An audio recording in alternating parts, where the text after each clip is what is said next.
Watching Caleb Williams this year at USC was sensational. And a lot of people were speaking very highly of Trevor Lawrence. And I think Trevor Lawrence is developing. We'll see what he turns out to be. People were comparing him to Peyton Manning and Andrew Luck and all these elite quarterbacks. And so far, we haven't seen that. But there's something about this kid, Caleb Williams, that I believe this could be one of the better quarterbacks we've seen come out of the draft in a very, very long time. And next year, I believe he is absolutely the number one pick, no matter what happens, hurt or not hurt. This guy is as good a quarterback that we have seen in about 10, 15 years. Better than Trevor Lawrence, better than Watson, or better than Patrick Mahomes. I think this kid could do everything. And he put his team on his shoulders. And you saw his heart when he lost that game. And he had a chance to go to that playoff. You saw that he was limping on the field. He played his heart out. He cried after the game. You saw his face. He really wanted it bad. And I love that about him. I love his competitiveness. What were your thoughts of Caleb Williams this year? Caleb Williams is a great player now, but I think you got to slow down a little bit. You can't say he put him on his back because he didn't win. You know, he didn't win the conference. And he's not in the college football playoff, so we can't say he put him on his back. Trevor Lawrence won a national championship as a true freshman and completely outclassed everybody. I think comparisons are dangerous. When you start talking about guys like Peyton Manning and Andrew Luck, and all of those guys' circumstances are completely different. I think Caleb Williams is a special talent. You never know who's going to go number one in the draft because it always is going to come down to who gets to pick. Is there a generational defensive player available in the draft? Is there a franchise offensive tackle? Some of those things matter also. I think Caleb is special. But I'll tell you what, every quarterback that has played for Lincoln Riley has been special. Kyler Murray was special. Baker Mayfield was special. Jalen Hurts was special, right? And now you got Caleb Williams. The only one who's played really good football in the league so far has been Jalen Hurts, right? So I think that you got to be careful before you crown a guy so young and say he's going to be the best quarterback we've seen in a long time. I think that he's trending to be very good. He obviously won the Heisman, which is Lincoln Riley's third Heisman guy. But I think that what Lincoln Riley does in the way he develops quarterbacks and the position he puts them in also is a large part for those guys' success. And we haven't seen all of those guys transition well yet into the National Football League. So I think we have to slow down a little bit on what some of the expectations. Hold on a little bit. I watched that game. And USC's defense absolutely blew it in that game. And he still took the team down the field over and over and over again. I mean, he can't play defense. He really can't. And if the defense isn't going to show up game in and game out, and USC, by the way, as good as they were offensively, they were horrible. Where were they ranked defensively all season long? What were they ranked? 20th, 19th in the whole nation? That's not good enough. And you're not going to win like that. Georgia, Ohio State, even Ohio State this year, they weren't elite like they were over the years, but they were still amongst the best defenses in the league and in the country. I'm sorry. And then Michigan, top 10. I mean, even TCU this year, I think they were ranked 11th to 12th defensively all season long. So you have to look at that. USC, they were not a good defensive team, and I didn't expect them to. I expected them to win that game. I did. I expected them to win that game, but I can't blame Caleb Williams, and I can't say that he's not what we've seen. Now, you are right. You are 100% right. Baker Mayfield, Kyler Murray, Jalen Hurts, all these guys we thought were special. And you were right. The only one that's really produced, Jalen Hurts. And a lot of people were throwing him to the Wolves before the season started. Oh, we got 2 first-round draft picks. We're not going to bring him back next year. Well, they're going to shut up now because he should have won. To me, he's the MVP of the league. But Baker Mayfield wasn't a bad quarterback. He really wasn't. And Kyler Murray, everybody was, including yours truly, thought he was one of the elite quarterbacks in the league until this year. So I still think Kyler Murray is a good quarterback. I really do. You thought Kyler Murray was one of the elite quarterbacks? I thought he was a top 10 quarterback, yes. Hey, I thought he was. Say that in your group chat, not on your show. People gonna think you got some stuff inside. I like Kyler Murray. I did. I liked Kyler Murray. I did. So listen though, here's the thing. There's getting it done and there's not getting it done. He didn't get it done in the playoffs last year. You compared him to Peyton Manning. Yeah. You compared him to Trevor Lawrence. So if you're gonna be in that category, those guys get judged by winning games. Mm-hmm. That's it. That's it. That's all. I think he's special. How many? He won the Heisman. Carl, I watched every single game he played at Oklahoma as a freshman. I watched every throw that he made that season. Mm-hmm. One of my former players played at Oklahoma, and I was really tuned into those guys.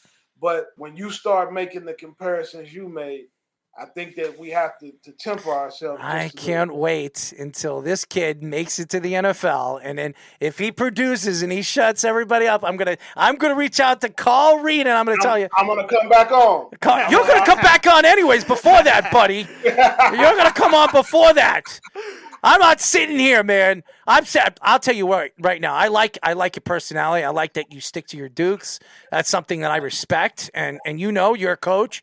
You see the game completely different than I do. So I respect that. We are talking to 24/7 Sports and CBS Sports college football analyst Carl Reed. So I want to move on to the coaching carousel that's been going on this offseason, or this right after the regular season ended. Matt Rule with Nebraska, Luke Fickell to Wisconsin, and very controversial with Auburn with Hugh Freeze. So what have you thought of in some of the coaching hires, and is there any that stand out to you most? Well, number one, Matt Rule is a really good football coach. He built a great program at Baylor. He was ahead of the curve on some of the ways he evaluated and trained guys. We didn't have a transfer portal era last time he was in college. He's a huge developmental guy. We're going to get to see if he can do that when guys coming and going the way kids go now in the portal. In terms of Hugh Freeze being a controversial hire, I mean, I wasn't surprised they hired Hugh Freeze because he's shown you can win in the SEC. And whether people like to hear this or not, in the SEC, it just means more to those people. They want to win at all costs. They're not into anything other than winning, right? So, and Hugh Freeze has proven he can win. He went in and he did beat Nick Saban in back-to-back years during the heyday of the Alabama run, and that's going to always mean something to people. Great offensive coach, one of the legendary recruiters in college football. It was not a surprise to me that they hired Hugh Freeze. I think he's going to find some success. Now, here's the thing about Auburn, and they don't like hearing about this. Auburn has only had back-to-back 10-win seasons one time in 80 years, right? So they think that they're Alabama, but really they're Iowa, right?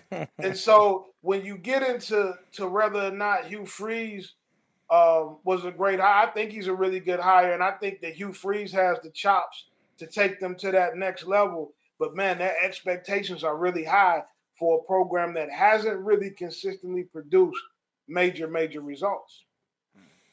It's so interesting when we look at the coach carousel and all these coaches. And I love Deion Sanders as a player. I respect him.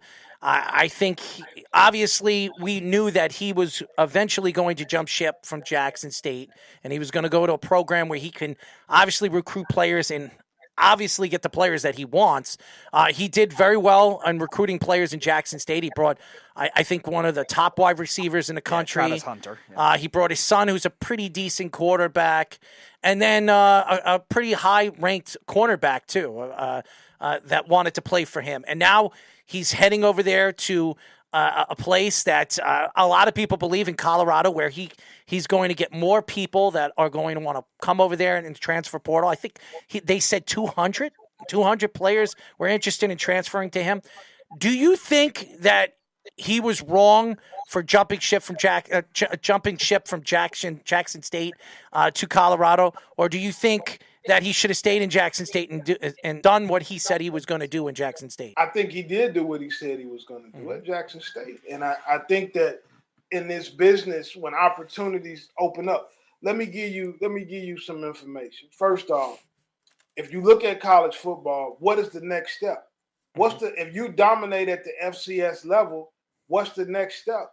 Jim Tressel was at Youngstown State, an FCS school. He left and went to Ohio State. Should he have not left Youngstown State so he can continue to help the kids in that area? What about North Dakota State, which has been the most dominant FCS program the last decade. They've won like 9 out of the last 11 national championships. They've had 3 different coaches during that run.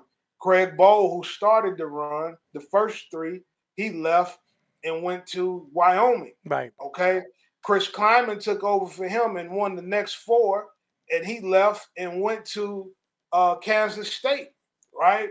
Well, why are we not being critical of those other guys? Dave Clawson at Wake Forest started off as an FCS coach at Richmond. Dino Babers was at Eastern Illinois. But we vilified Dion for making the same move that many coaches have made. It's not about HBCU versus predominantly white institutions. It's FCS football versus Power 5 football. And Power 5 is the pinnacle. And like the great Vince Lombardi said, the most competitive games draw the most competitive men. And if you're Deion Sanders, you want to test yourself against the very best football that college has to offer. And he did that with his move to Colorado and going to the Pac-12.